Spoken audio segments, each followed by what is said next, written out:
Good morning, everyone. Our chair is unable to make it today, so he has asked me to conduct the meeting today. So, with your help, let us begin the meeting. Welcome all. It's a great weather outside, but appreciate your contribution to TAC because we have some important decisions that lead to our, regional transportation development. So, let's see. So let's begin our meeting. And today, the first item on our agenda is approval of TAC agenda April 27, 2026. Can we have a motion? I move to approve. Thank you, Craig. Second, any discussion? Okay, all in favor? Aye. Any opposed? Okay, thank you. So we have next item that is approval of TAC meeting minutes of March 23rd, 2026. Maybe request any motion, please. I move to approve. Thank you, Lynn. And then second. I'll second. Thank you, Steve. Any discussion? Okay, all in favor? Say aye, please. Thank you. Opposed? The motion carries. So we have next item, the director's report.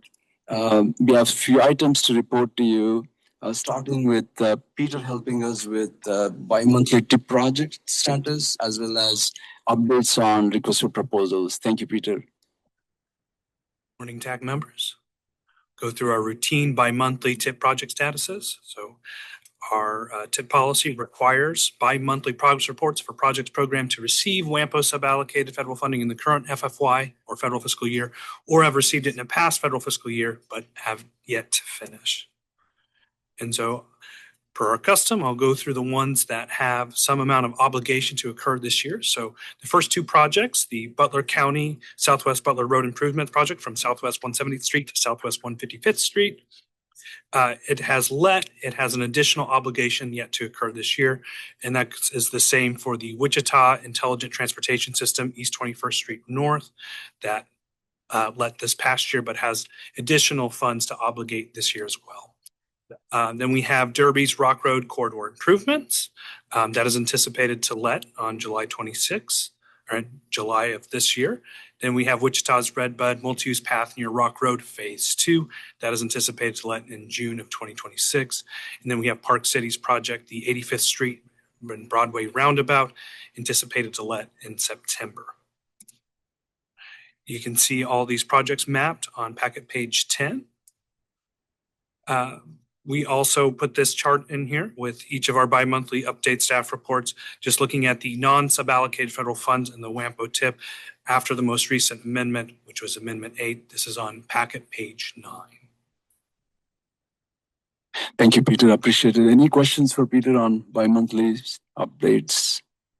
Okay, hearing none. Peter, we have next item, RFPs. Quick update on our pending RFPs. We have two. Our active transportation plan, and then our household travel survey. We have those acronym for ATP and HTS for short. Consultants have been selected for both contracts, and we have draft contracts that have been developed. However, we're currently in coordination with KDOT. We are working with consultants to ensure indirect costs are compliant with FHWA guidance in these pending contracts. This requirement is not new. But recent coordination with KDOT has emphasized the need for more robust documentations.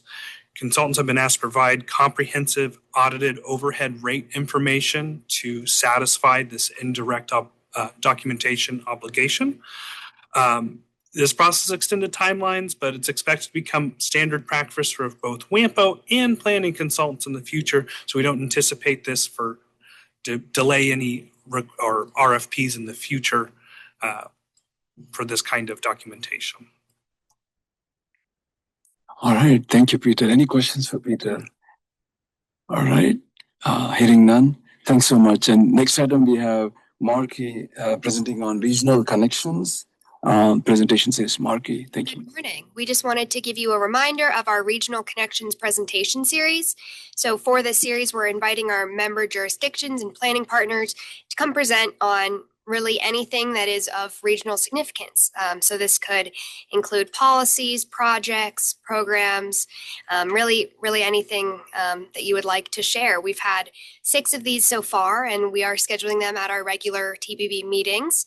So please let me know if you'd be interested and available to present, or know someone else from your jurisdiction that would be, or have any ideas for someone else to reach out to, and we'd love to schedule those. Thank you so much, Mark. Yeah, this helps a lot to understand what is happening in the region and what is happening in each. The story of each city itself is always eye-opening for others to hear. So this helps a lot, and it all adds up in the end when decision making on projects take place, like how the growth is happening, how we are connecting each other, and so on. And on that note, any other significant changes that is happening in our region, please feel free to share with Marky so that we can invite those presentations as well. Okay, so with that, we have next item that is Kim helping us update on safe streets and roads for all. Kim Negrete, thank you. Good morning, TAC members and partners. I wanted to give you an update today on our Safe Streets and Roads for All grant. As you're aware, we were awarded a supplemental planning and demonstration grant back in December of 2023. That's for $940,000.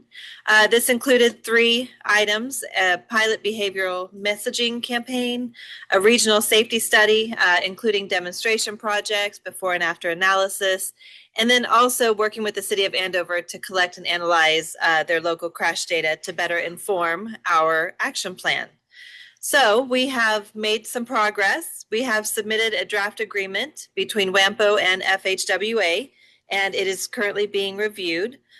Once this draft agreement is finalized, it will be brought back for consideration. FHWA, when looking at our project, they provided us some guidance in dividing the project into 3 phases. So this is kind of a new structure for completing the items that were in the grant application. So phase 1 would be all of the supplemental planning, including that regional safety plan, working with Andover to get their data, and then beginning the behavioral messaging campaign. The second phase, and during the regional study, that would identify where potential demonstration projects might be helpful. Then phase 2 would be actually planning and designing those demonstration projects based on what was identified in that regional study. Then the third phase would be implementation and evaluation of the demonstration projects. So this is the phasing that they're recommending for us to consider. In addition, they also have the U.S. Department of Transportation has just released their FFY 2026 SS4A Notice of Funding Opportunity. So wanted to make you aware, those are funding implementation grants, and I think a few planning grants, but the bulk of the funding is for implementation grants. So this is the last year of this funding that we are aware of. And those applications are due May 26th at 4 p.m. So please let us know if there's anything that you need to submit an application for that. And I stand for any questions on the SS4A grant. Okay, we have one more funding opportunity that we wanted to make you aware of today. Kansas Department of Transportation has released their behavioral safety grant. They are doing a new process for this and moving forward annually. This grant application is due May 15th, and funding is available for October 1st, 2026 to September 30th, 2027. These funds can be used for a variety of education and communication campaigns, high visibility enforcement efforts, and non-infrastructure safety countermeasures. So if you have any of those behavioral safety messaging or ideas in mind that we've been discussing lately, this would be a great opportunity to apply for that. And I'm also available to assist with any of those applications or data needs for those. So any questions on the KDOT grant? Okay, thank you. Thank you, Kim. Appreciate it. Okay, next item we have is public comment opportunity. It's an open forum for the public to provide comments for 3 minutes. Anyone? Okay. All right. Hearing none. We move to the next item. That is, we have a couple of action items now, starting with project selection committee, suballocated funding, federal funding award recommendations for the fiscal year 2027 to fiscal year 2030. TIP. Nick is not here today. He's unable to come. So Laura is filling for Nick, and Peter and I are there to provide any additional information you need. Laura, thank you. Yes. Like Chad said, Nick is gone today, so you're stuck with me for the time being.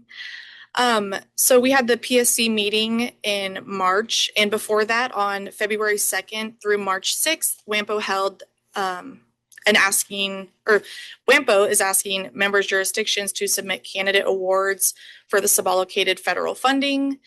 There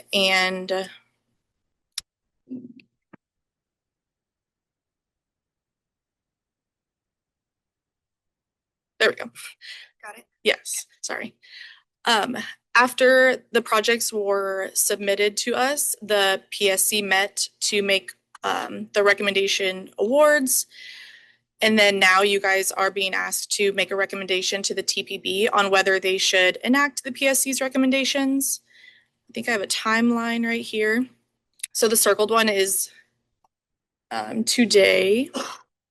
And then, so after this meeting, after you guys make your recommendations on the awards, it will go to TPB on May 12th, and then they will vote on the awards of suballocated funding. And then sometime in May or June, we will have the federal and state review. And then June 11th through July 10th is when we plan on doing the public comment period, which is routine. And then we will see you guys back on July 27th to make recommendations on the draft for the 27 to 30 tip. And then on August 11th, TPB will make their vote depending on your guys' recommendations. This will be easiest if you look in your packet. This page is on page 21, and it is the projects that are considered by the PSC that were turned into us. And I'll just let you look at that shortly.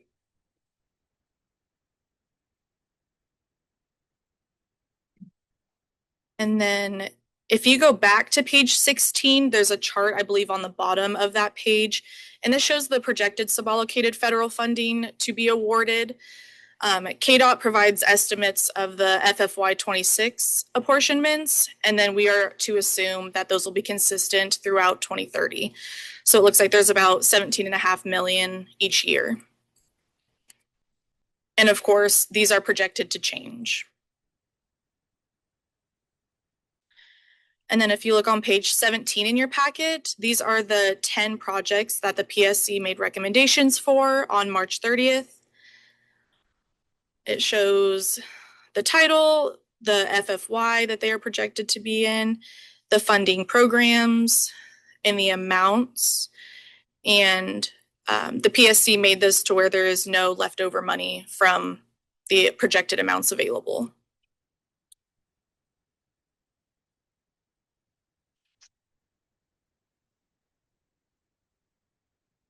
While you're looking at that, here's also a map of the projects that the PSC recommended, and there are 2 that are not mappable.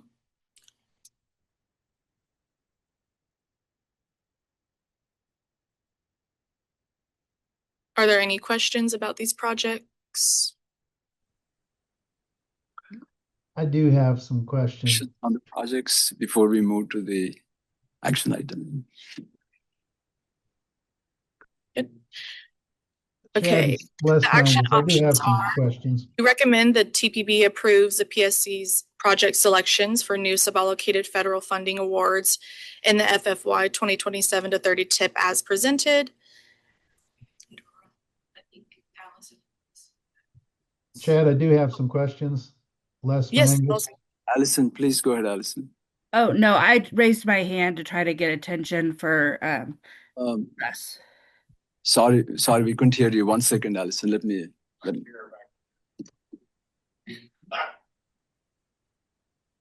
Sorry, 1 second.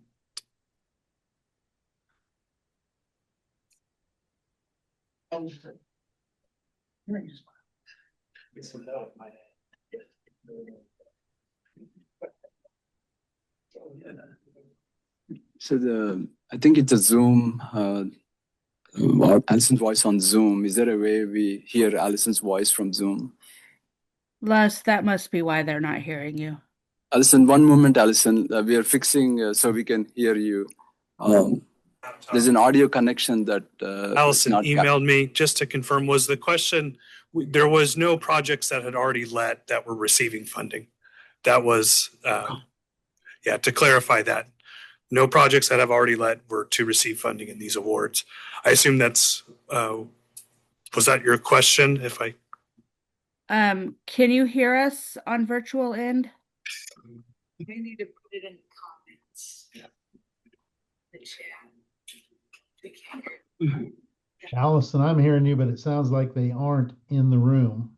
Okay, that I was trying to get attention so that they could answer, respond to your questions. Allison? Yeah, I think it's our. I think Yeah, it's on our end. Allison, can you type your question into the comments?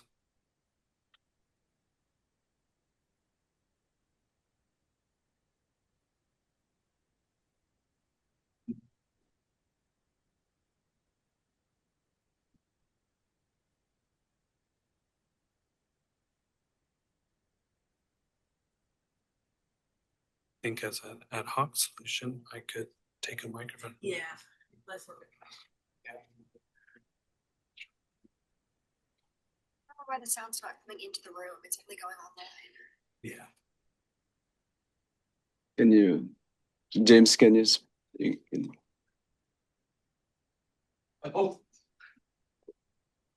What works?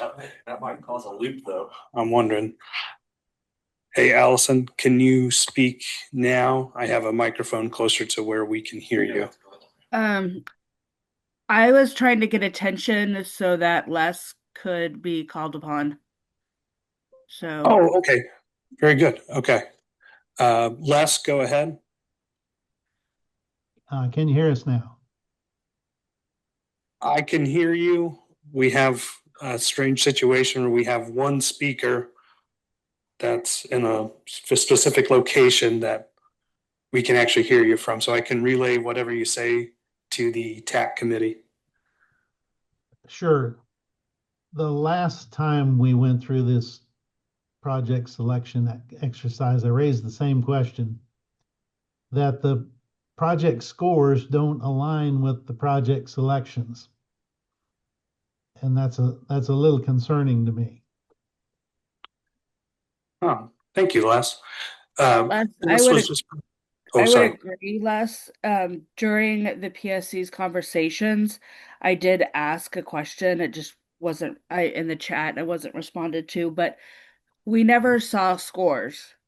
We never saw how things were ranked and how those were determined. I don't know if that's typical of your programming process, but just from other MPOs, I would have expected to see what projects scored what and selections being made partly based off of the scores. So it was a little confusing to me too. So am I hearing you that you as a project selection committee member didn't see the project scores? Well, I'm ex officio to the PSC, but yes, I was involved. So no, I have never seen scores to any of these projects, and I did raise it as an issue. I apologize, I didn't push on it more than asking chat questions. So But then how are these projects selected if that scoring criteria that we worked so hard to develop wasn't utilized? I think that's a question for staff, guys. It was atypical from what I normally see. Yeah, we're going to have to pause because I was anticipating if it was a simple one or two comment, I could relay it back to the group and we could get this to work. I'm sorry for the technical difficulties.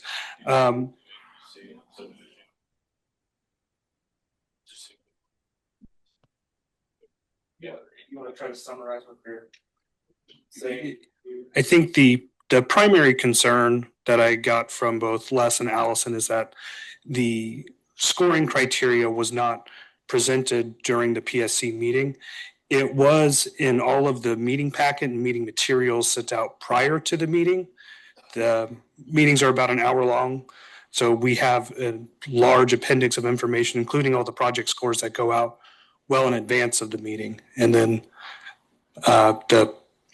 typically the conversation that occurred over that period of time was pertaining to the different PSC members' thoughts on the project information. But of course, we can bring those project scores more front and center during those meetings if that's a concern. Also, the other concern that Les brought out, some of the project scores that are in there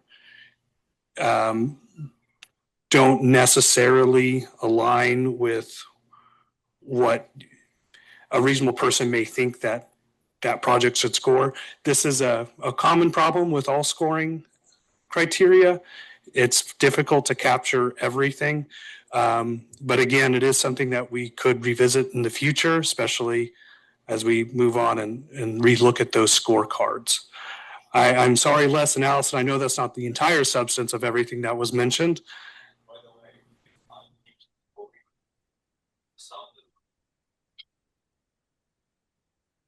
Well, I'm really concerned that there is no alignment there with those project scores, nor are those applicants allowed to be a part of the discussion.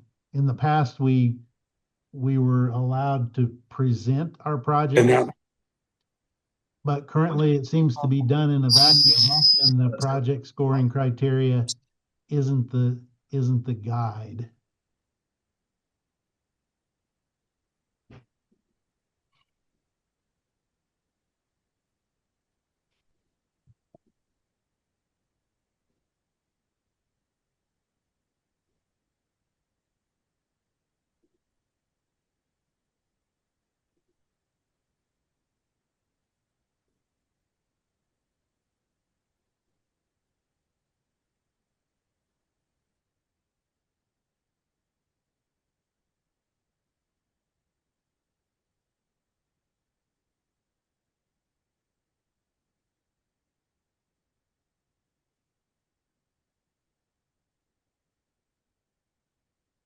Thank you, Ty Ben, for trying to troubleshoot the problem. I appreciate the work.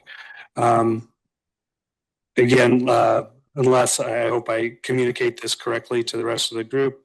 Again, the concern would be that the project scores themselves aren't being perhaps taken into account as much as they likely should or would anticipate they would be, and that could be a concern for project sponsors submitting projects. If they're looking at their project scores and wondering if we're submitting a project, how much is the score really, how much value is that actually being placed upon the project selection committee's decisions? Les, I'm the only one that can really hear you. Did I capture at least a good part of the essence of that comment? Yes. Okay. And the fact that those selections are made in a vacuum without the applicant's opportunity to present their project. I used to sit on that project selection committee, and we had the applicants come in, present their project, and answer any questions that might come up, but it seems to turn to a vacuum. Les, so Les was just saying that the project selection committee is happening or seems to be happening somewhat in a vacuum. In the past, project sponsors did present on their projects, and I imagine you're suggesting that either bringing such a practice back or making that more transparent in the future would be beneficial and better for the project sponsors. Am I capturing that, Les? Yes, there's no transparency whatsoever and no alignment of the project score to the project selections. Okay. And then just to make sure, no transparency on the project score and no alignment with that score. And that would be the concern that Les was trying to communicate. I suppose we can certainly revisit and then revisit that with a specific timeline on when to get back to Les and Allison on these concerns and see how we can improve processes for the future. Is there any other comments? Let us invite project selection committee members input. You said the scores went out to all WAMPO members, organizations prior to the, or how did the scores go out? Sorry. The scores go out in the project selection committee packet to all the PSC members. So Okay, thank you for that clarification then. project selection committee members, James Wagner is here, Lynn is here. Please chime in on that. Thank you. I was just going to note that I definitely see where Les is coming from. I think the one thing that needs to be taken in consideration with the scores that are seen is that that's one aspect when it comes down to filling in the projects. We have to look at what's available in each funding category and then trying to fill those projects. So you may have a project that scored a lower overall score that receives funding because that funding more easily fits into what's left in that category, or is such that we feel we can get it up to full funding within the allotted time of whatever year they are selecting.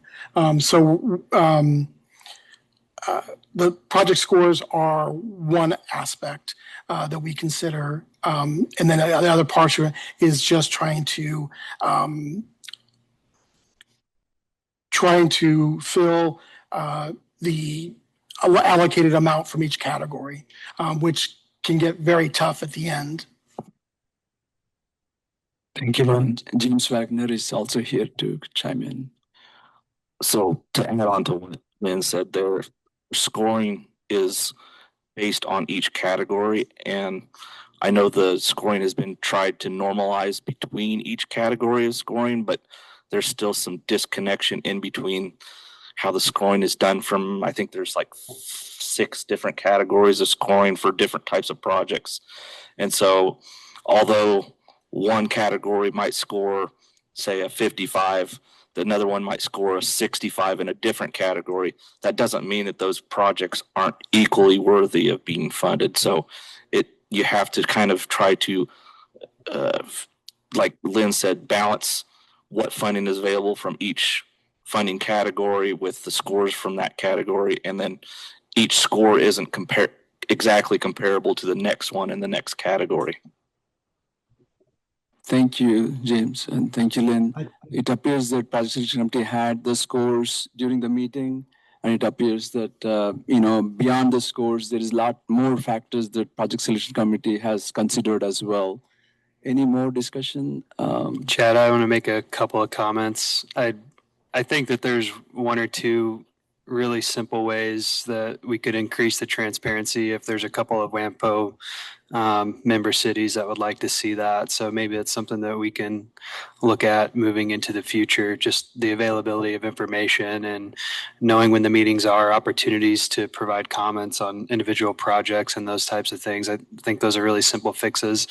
I appreciate Lynn's comment that, the scoring is one factor. There's regional diversity to consider throughout the WAMPO region. There's looking at what communities have received project funding in the past. There's smaller communities that, they don't have the funds or the resources to maybe go through the process of putting together a project application that would score high in comparison to some of the larger communities in the region. And those communities deserve a shot at some of the funding too. The funding's supposed to be distributed, equitably. So the scoring is one aspect. And I I want to make one last comment. I know of at least one community that did not submit any applications because they had received funding in several prior rounds. And I heard the comments made that they felt like it was others' turn at getting some funding for projects. And I really appreciate that approach. So could the process be improved? I think so. And I think there's some low hanging fruit to that as well. Thank you so much, Craig. We constantly want to improve the process, and we are open to these recommendations. Definitely take these into consideration and improve, to the best possible in the future.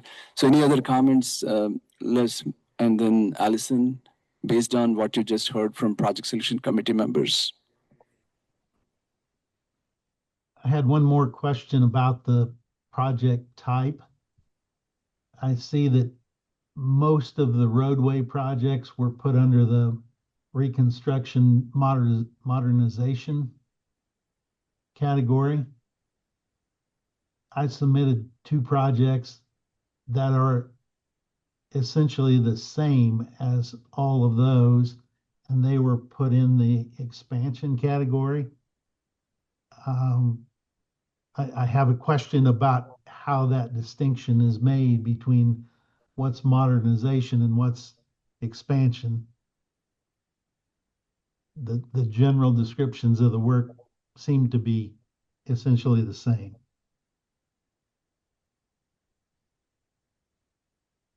Les had a clarification on how the different categories are, or how projects are put in different project categories on the score selection, specifically roadway expansion versus roadway modernization. Les, I don't have that right in front of me, but I can go look back and go see exactly what the difference was for those particular projects. I seem to have been the only one who submitted under the expansion and wondered why that was set aside from the others.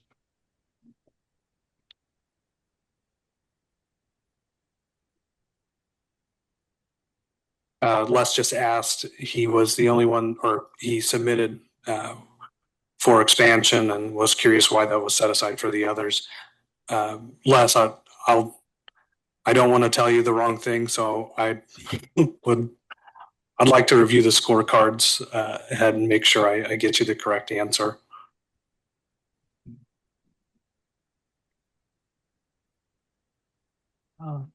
Peter, for next time, I think it would be a good idea to really look at the criteria for other modes, transit, bike ped only type projects, and see how like we can tweak the criteria to be able to not favor one versus the other, but make it more apples to apples, so to speak. More fair. Fair is not a great word either. But transit typically doesn't score all that well. And that's largely influenced by the criteria. So see if there's anything that can be done to put it on more of an equal footing. Thank you, Allison. Allison was just describing, based on the scorecards, transit and bike ped doesn't seem to, or transit in particular, doesn't seem to score quite as well. Perhaps the scorecards could be looked at to put them on more equal footing with the other projects. And that's certainly something we can look at. Again, managing the scorecards to make sure that you make a more apples to apples comparison is always tough, but it's something that we can always work to improve. All right.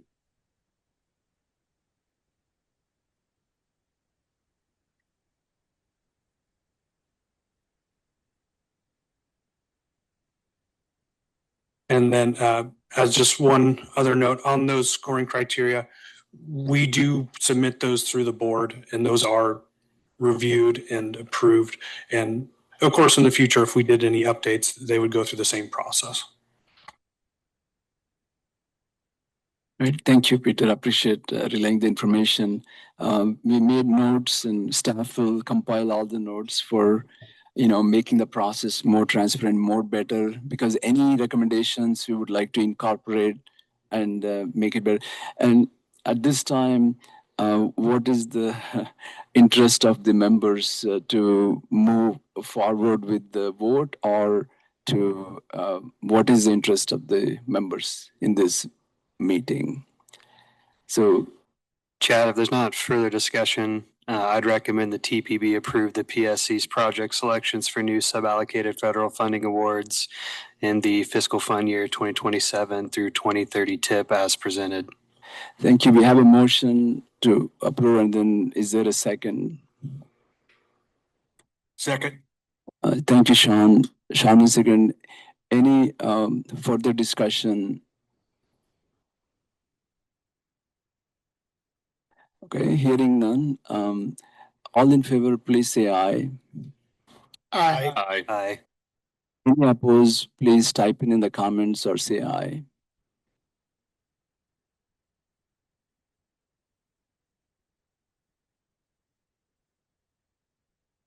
Marky, could you please count no's in the comment, please?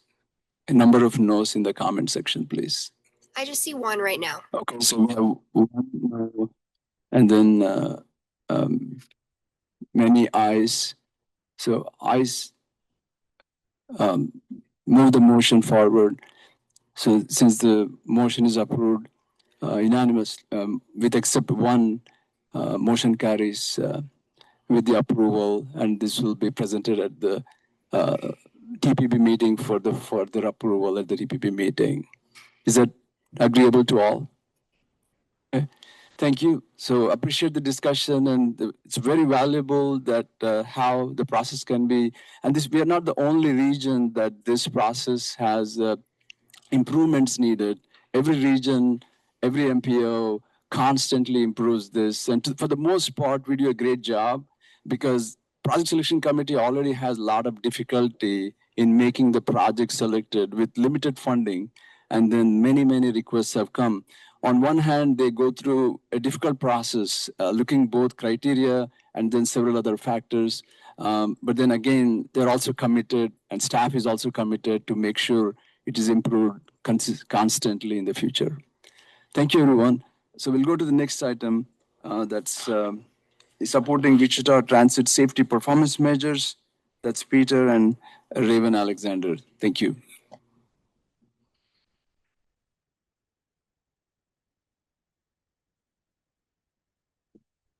Here we go. Supporting Wichita Transit's 2026 Transit Safety Performance Measure Targets. So each year, the Wichita Transit develops transit safety targets. As an MPO, once they develop their targets, as they are the designated Federal Transit Authority representative or designee in our MPA or Metropolitan Planning Area, we must choose to either develop our own targets or support theirs.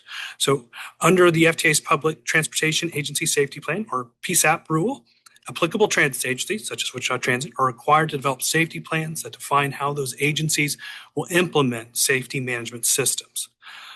This is part of the broader federal performance measures, similar to what we approved support of for KDOT's measures earlier this year. This is for the Wichita Transit ones that we were looking at supporting. So these plans are required to include targets for performance measures defined in the National Public Transportation Safety Plan.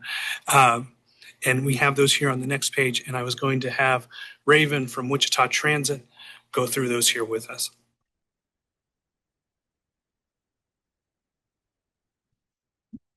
Good morning. Can you hear me all right? Okay, so measures that we are, safety measures, performance measures that we have to abide by for the FTA are going to include fatalities per 100,000 vehicle revenue miles, bus driver injuries, bus patron injuries, facility injuries, injuries per 100,000 miles for vehicle revenue miles, safety events and safety events per 100,000 vehicle revenue miles, and then vehicle revenue miles and major system failures. So for 2025, these were our actual numbers compared to what our goals were. You will see that our numbers are a little higher than what it is that we estimated. That would be due to aging fleets. There was a contract change that took place that kind of changed the definition of an actual safety event. And then also we experienced shortage of maintenance staff. One thing I would like to point out as well is that last year we did roll out our new electric paratransit vans. And so we were also trying to test out the range that we would get for these new vehicles.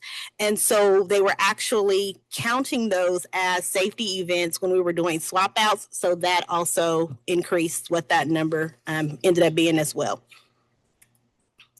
So for 2026, these are our goals that we have updated in our PTAS. And so we plan to reach these goals by having more efficient reporting. We do have some technology things that we are going through to help with that reporting pieces of it. And then also because of the new definition, we are able to categorize safety events in a different way. Improve training of our drivers, of staff. We are definitely pushing safety first with our drivers. And then also we have mechanics that are being hired. And so we're beginning to have more staff there to attend to all of that.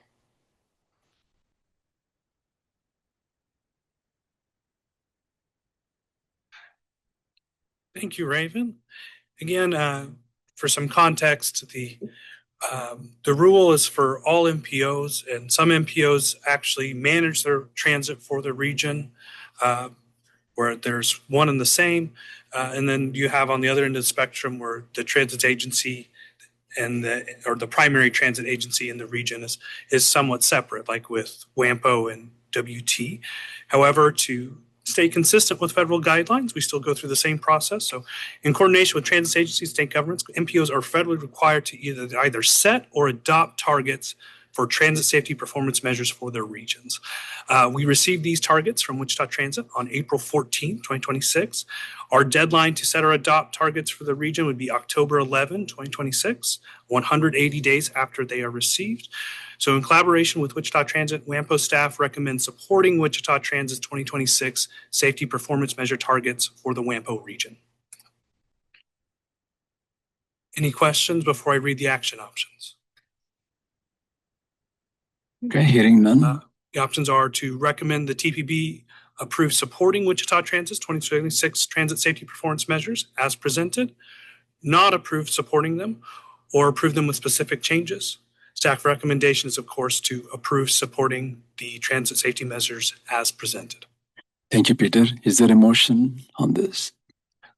I recommend that TPB approve supporting Wichita Transit's 2026 transit safety performance measure targets for the WAMPO region as presented. Second.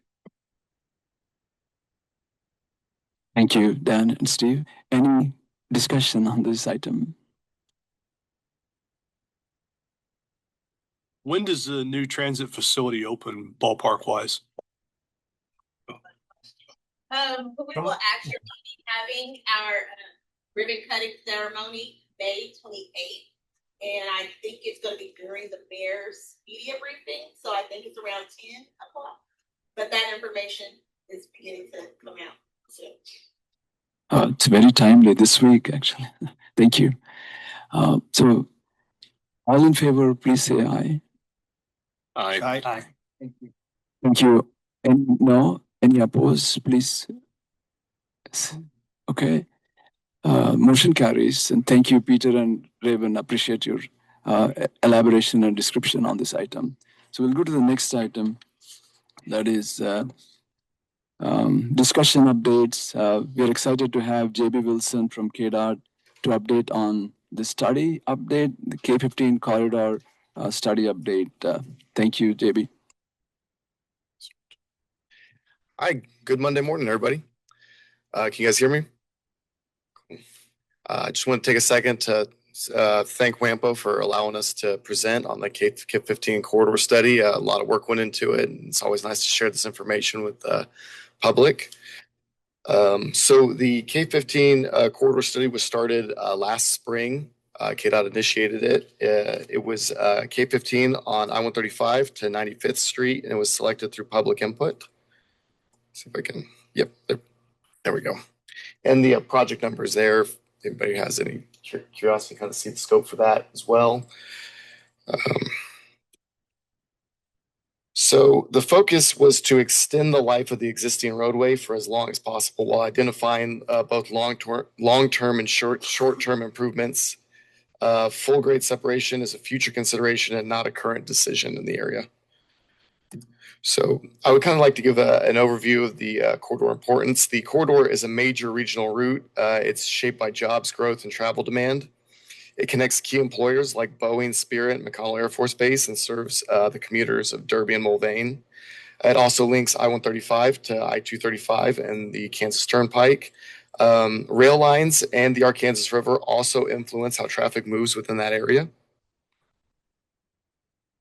So the purpose of this public meeting that took place was to share some of our concepts and gather feedback from the public. The public helps to shape those priorities. What we're doing is we're taking that public feedback and we're integrating it with our engineering expertise. And then ultimately, as we look through some of those concepts, final decisions will remain with KDOT leadership as we move forward. There currently is no funding programmed beyond this study, though.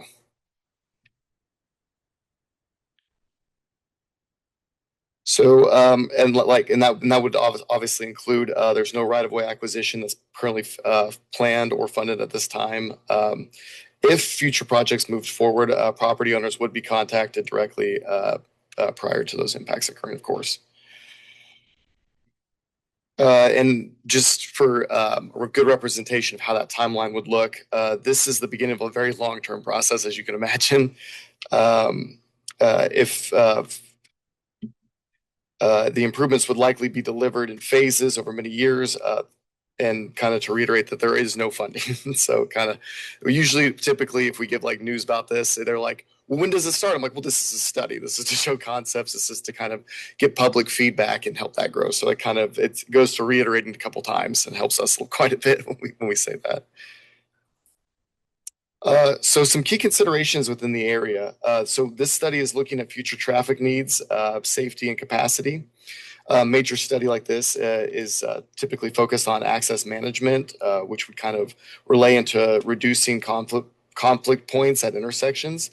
Fewer access points generally means fewer crash points. The remaining intersections that we looked at may include turn lanes and upgrades to handle traffic shifts, depending on those concepts that we would be potentially implementing. So I have the first one here. As you can see,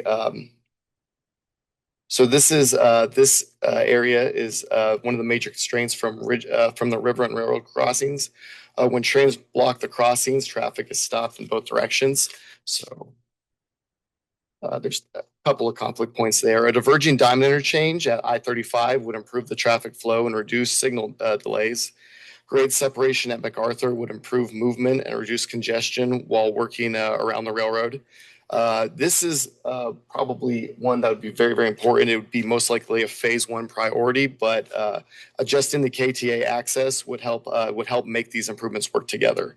Overall, the goal for this specific concept is to spread traffic more evenly instead of funneling everything through I-135. And so here's a video, hoping that it plays. If there's no sound, that's fine. You guys get to hear me talk, and I like to talk, so that's good. Here we go. See if we got it. These are for our friends at ODOT, I believe. It doesn't seem like there's sound, but they walk you through it, and there's cool animation. I really dig it. So, yeah, here we go.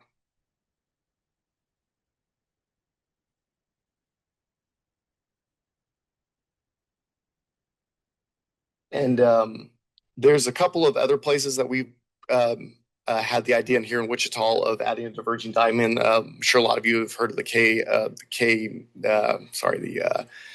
96 improvements project that's coming out. We would be putting diverging diamonds like this at Oliver, Hillside, Rock Road. We have implemented these in other parts of the state like Manhattan and Kansas City. So this will be something that we're anticipating the public would be relatively familiar with if it was to ever be implemented in that area.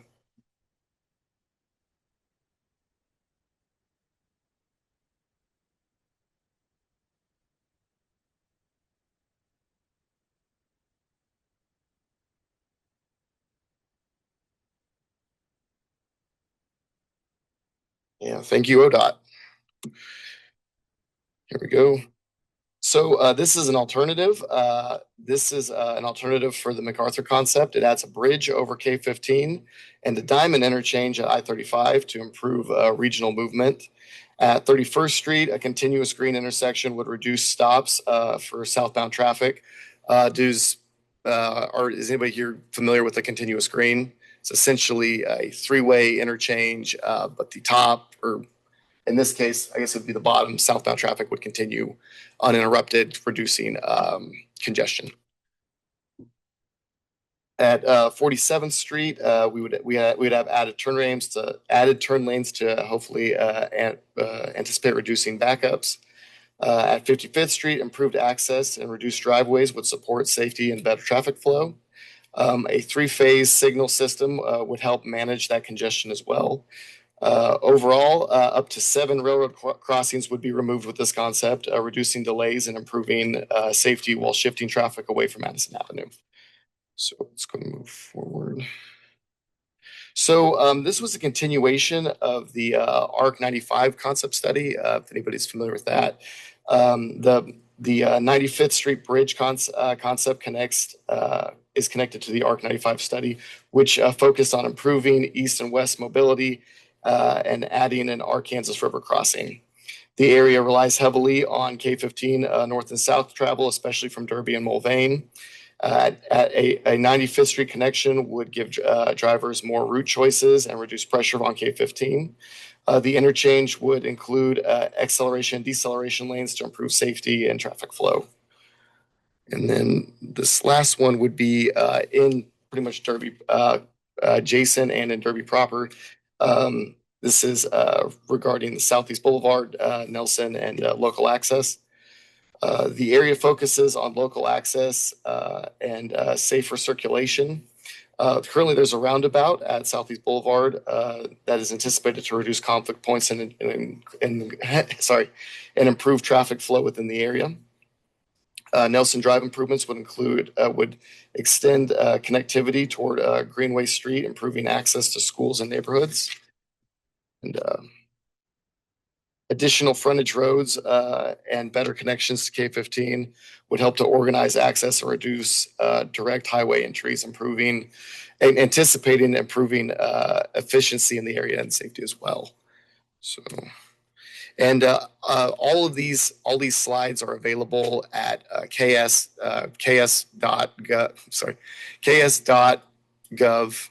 if that makes sense. Yeah, / K-15 corridor. So if you guys want to look at these a little bit more, have additional questions, you can always email me.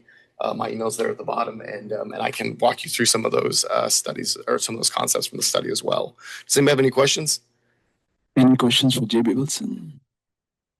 What type of public feedback did you get on the concepts? So that's handled by it's kind of funny. We have a public information team and a public relations team. That was done through our website, through our PR team. We did receive some public feedback on some of it. A big one was Boeing really liked the concepts we had done for their area. And then moving the KTA in that phase 1 concept seemed to be pretty well received by the community as well. We did... I believe we're still in the process of answering, some of that feedback and getting back to those constituents. But we are implementing that with our engineers and making sure they have that information as well. Any other comments? Any other questions? Thank you, JB. This is an important project because the railroad crossing safety and corridor connects many communities like Derby, Mulvane, Wichita. So thank you for your presentation. Appreciate it. Thank you. So next item we have is on safe routes to school, spring data collection by Kim Negrete and Peter Moore.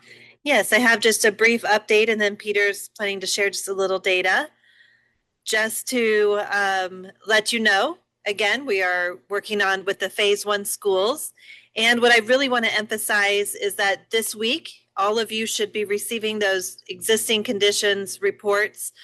These are draft reports for you to look at the issues that were identified through the community surveys, through the walk audits, and then through a review of crash data. So really important to ensure we have the issues correct so that we can then move into the next phase, which will be looking at the recommendations for those final plans. In addition to the first phase of schools, we're also recruiting for the second phase. So if you have any schools in your areas that you would like to be included in the process, we are working with them to try to collect that data right now. So Peter, did you want to talk about the data?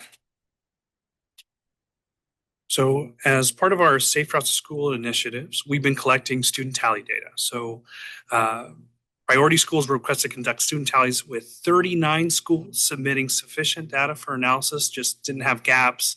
We were able to interpret it, create different mode share splits. And this effort will continue through spring 2026 with additional schools requested to conduct student travel tallies. So with that, just as an example, we have, this is Stone Creek Elementary. Instead of looking at the tallies as just whole numbers, it's quite useful to look at it as percentages. So you can see mostly family vehicle, school bus, and then walk coming in at 7.1. If you take the average of all of them, you can see typically family vehicle and school bus dominate. And what's interesting is it's usually family vehicle and school bus are either one or the other. They typically are the dominant modes. And so if you have this much school bus, you usually have this much family vehicle, and they kind of flip-flop like that. And those are your motorized travel percentages. The question that I thought was interesting and something that we can put all this data to use for is how are student travel patterns related to existing conditions around schools? Now, 39 is not a bad data set, but it's still kind of small. So it's sometimes easy to find spurious connections. So I was really careful with how we went about this, but we did look at a lot of different factors. Those were pulled from existing sidewalk networks, publicly available databases, our road and functional class networks. And we went through a lot of factors: school characteristics, population, local enrollment, household socioeconomic conditions, commute times, distance accessibility measures, driving capacity, pedestrian network characteristics, accessibility characteristics, and then a myriad of roadway environment and roadway characteristics, about 235 in all. What we also kind of doubled the amount was most surrounding conditions were calculated separately for 2 distances around each school. So we looked at conditions within a half mile and then again within 2.5 miles. The 2.5 mile area was selected because students living within approximately 2.5 miles of school are generally not eligible for school bus service. So we thought that'd be a good longer range distance to look at for each school. And we identified several significant variables. However, many offered only limited explanatory meaning to the outcome. So what that means is someone says something is significant, they just said that it has an impact on the outcome, but it doesn't necessarily mean you're going to be able to predict what that outcome is. A lot of times you hear this in medical studies where they'll find some sort of significant impact, but then you look at it and you're like, oh, that impact really only explains 3 out of 50,000 cases of colon cancer or something like that. It has an impact, but sometimes the impact is small. And that's what I saw with some of these. So if you look at the estimated total amount of K through 12 enrolled within a half mile of a school, the p-value is very, very low. It's a significant value, but it only explains about maybe 0.3 or 30% of the variability in the outcome. So you won't necessarily be able to predict it just from that. You want something a little better, ideally 50, 6.5, 0.6, 0.7 would be best. Total miles of sidewalk did actually show up as significant, 0.028. So definitely significant, but not necessarily predictive. So we looked at a whole bunch of 2 and 3 variable models. And again, with these, it's not like they add up where you have 2 variables that are correlated and you add them together and then you go from, 0.2 plus 0.3 and get 0.5. A lot of times it can actually get worse or it can get better. It doesn't scale necessarily in the way you might think. So we looked through and we found meaningful 2 and 3 variable models for walking, family vehicle travel, and school bus use.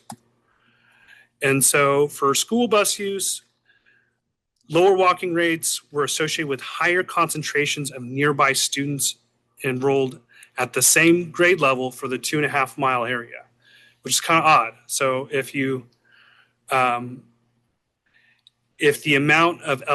looking at an elementary school, if you look at the estimated amount of elementary students within the 2.5 mile walk area or 2.5 mile non-busing area, if that is lower than other schools in the region, it's going to have a negative impact on how many people walk. Or I shouldn't say negative, it's correlated with it. It could be talking about something else about the conditions of that neighborhood.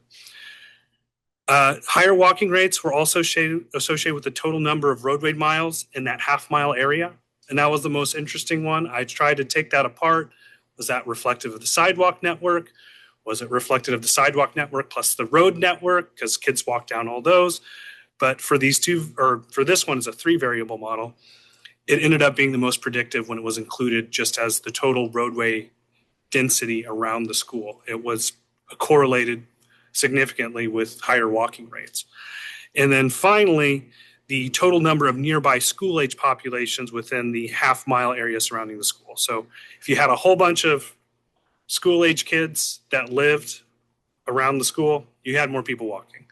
And you got a adjusted R squared, or about how much is explained. You explained about almost 60% of the outcome with these 3 variables for the 39 schools that we had. And then looking at family vehicle share, it was just 2 variables. Anything else I added or anything else I looked at either didn't really meaningfully change much. But again, looking at that half-mile school age population, the more kids that were actually around the school, like within a half mile, the rate of family vehicle usage went up. In fact, I kept seeing different variables related to that.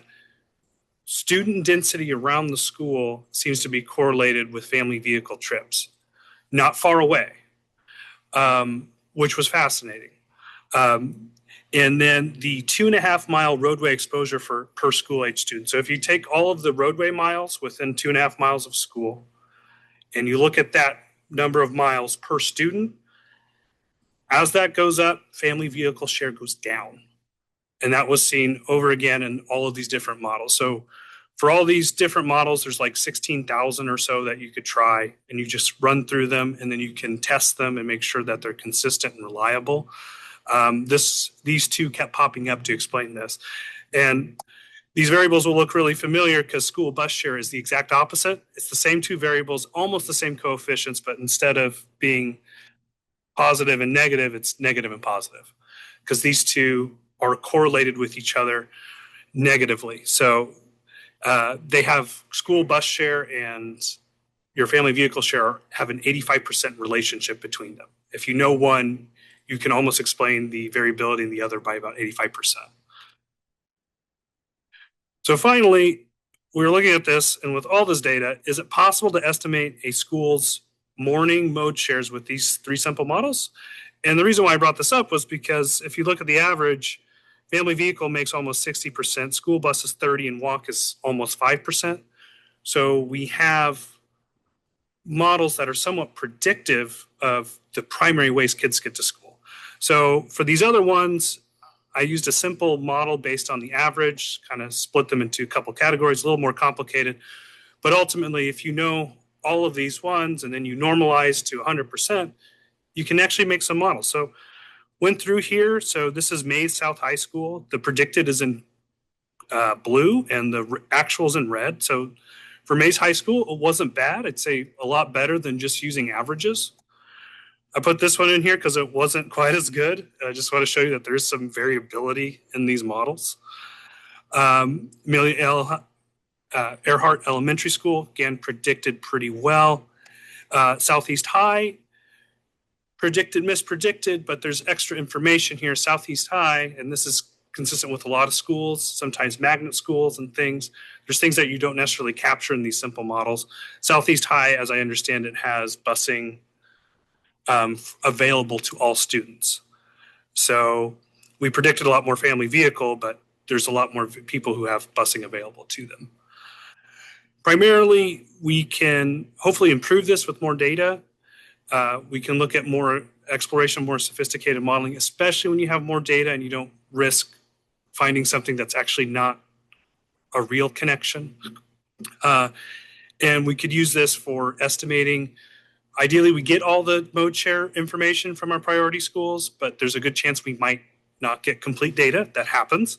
It's hard to get these, so we could use those to estimate that. And then there's about 204 schools, depending on how you want to count in-person schools in the WAMPO region.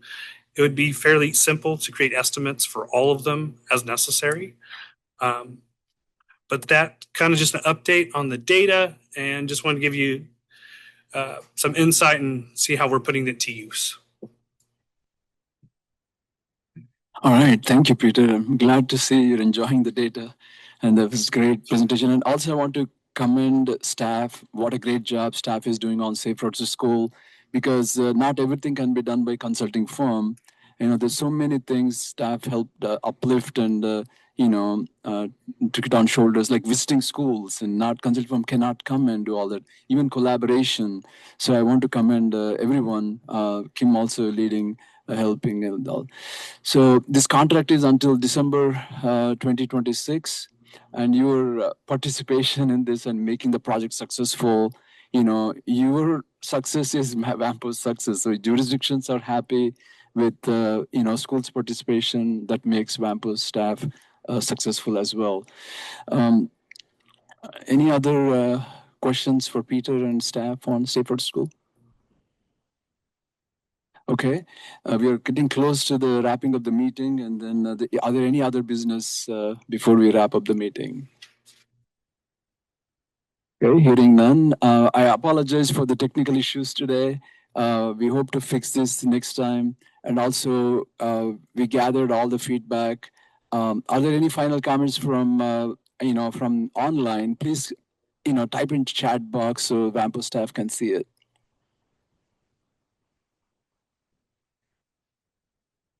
Katie, are there any comments from online? Okay. All right, so we are at the time of adjournment. Are we, with your help, we are ready to adjourn now. We stand adjourned. Move to adjourn. Thank you. Thank you all. Have a great day.